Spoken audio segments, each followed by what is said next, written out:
আসসালামু আলাইকুম। আহ, আপনারা নিশ্চয়ই আগের ভিডিওতে দেখছেন যে এখানে আসলে মাটি কোপানোর কাজ চলতেছিল, যেখানে চুন দেওয়া হয়েছে।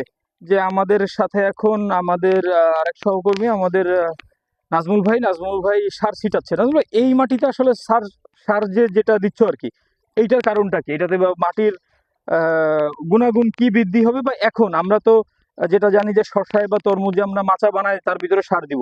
এখন এই পর্যায়ে সার দেওয়ার কারণটা কি? এই মাটিটা হচ্ছে শক্ত হয়ে রয়েছে, হ্যাঁ। মাটিটা ফুটানোর জন্য এই সারটা প্রয়োগ করা হচ্ছে। তারপরে হচ্ছে আপনার এই মাটিটার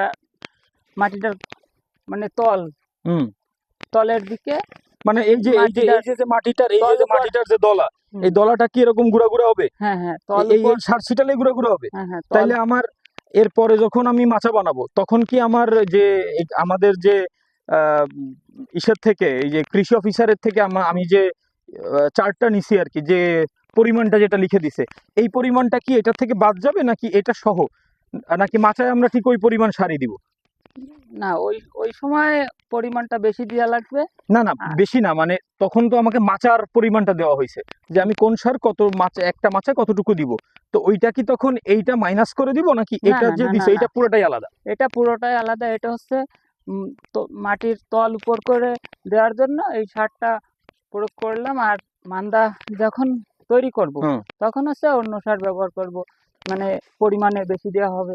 ঠিক আছে। আর এই সারটা পুরো তল পর্যন্ত চলে যাবে। আচ্ছা, আমাদের তো অলরেডি ওই যে কিছুক্ষণ আগে আমাদের কম্পোস্ট সার চলে আসছে, জৈব সার, যেটা জৈব সারটা চলে আসছে। এই জৈব সারটা আমরা কখন দিব? এটা কি এই মাটিতেই দিয়ে দিব, নাকি আমরা মাঞ্জা বানাই তারপর দিব?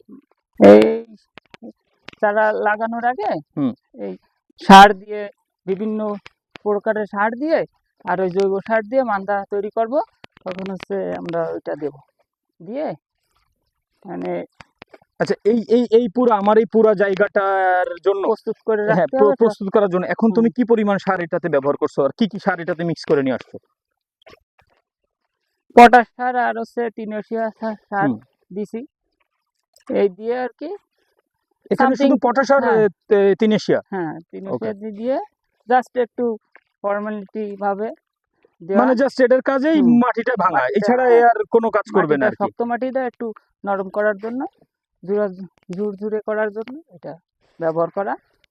আর পরবর্তীতে এর থেকে বেশি দেওয়া হবে, কিন্তু জায়গায় জায়গায় দিতে হবে না, সব জায়গায় এটা ব্যবহার করা হবে না। এটা হচ্ছে একদম আমার প্রথম স্টেজের সার। এরপরে তো আমরা হচ্ছে 3 স্টেজের সার প্রয়োগ করব, তাই না? মানে এরপরে আমরা মাঞ্জা একটা সার দিব, এবং গাছ হওয়ার পরে আগা বাঁধার পরে আর কি, এরপরে হচ্ছে আমরা গোড়ায় গোড়ায় কিছু সার দিব। এই তো আমাদের সার। এরপরে তো আমাদের কোনো এখানে আমরা প্রথমত হচ্ছে, আমরা যেহেতু কোনো কীটনাশক ইউজ করব না, এটা হচ্ছে আমাদের প্রথম শর্ত, যে আমরা কীটনাশক ইউজ করব না। তো এইটার জন্য কি আসলে আমার ফলনের কতটুকু, মানে ফলনের বাড়তি বা কম ফলন, এইটা কীটনাশকের জন্য এটা কোনো হওয়ার পসিবিলিটি আছে কিনা? না, ওই এর কোনো এই সার প্রয়োগটা হচ্ছে মূলত গাছটারে উৎপাদন ক্ষমতা বৃদ্ধি বাড়াবে, এই জন্য হচ্ছে এই সারটা প্রয়োগ করা। পরবর্তীতে অন্যান্য কীটনাশক ব্যবহার করতে হবে। গাছ যখন প্রচুর আকারে হবে, তখন হচ্ছে সার প্রয়োগ করতে, মানে ওষুধ প্রয়োগ করতে হবে। বিভিন্ন পোকামাকড় আছে না, সেই পোকামাকড়ের জন্য।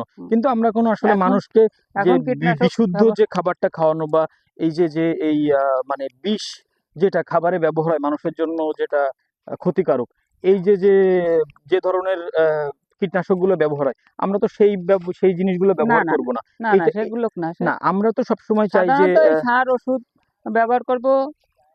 বিভিন্ন রকমের পোকামাকড় আছে, এইগুলোর জন্য। এটাতে তো মানুষের শারীরিক কোনো ক্ষতি হওয়ার কোনো চান্সেস নাই, রাইট? না। ওকে, থ্যাংক ইউ। সারই ব্যবহার করব, পরিমাণ মতো সার ব্যবহার করব, আর পোকামাকড়ের জন্য কীটনাশক ব্যবহার করব, এই জাস্ট। আর কিছু কোনো ফর্মালিটি ব্যবহার করব না আমরা। ঠিক আছে ভাই, থ্যাংক ইউ। তাহলে কাজ করো।